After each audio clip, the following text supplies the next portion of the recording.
अगर आपके नाखून टूट जाते हैं या लंबे होकर टेढ़े होना शुरू हो जाते हैं तो जी हाँ, मैं आपके लिए एक बेहतरीन टिप लाई हूँ जो बहुत आसान है और आपके नाखूनों के तमाम मसाइल ख़त्म करेगी।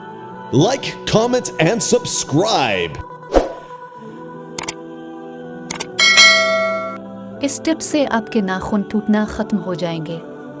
अगर आपके नाखून लंबे होकर टेढ़े होना शुरू हो जाते हैं तो इस टिप से आपके नाखूनों के तमाम मसाइल ख़त्म हो जाएंगे।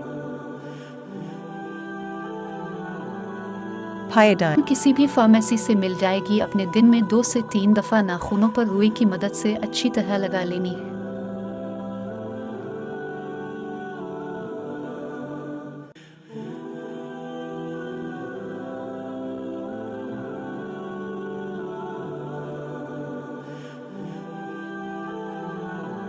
एक से 2 घंटे के लिए लगा रहने दें और सादा पानी से नाखूनों को धो लें।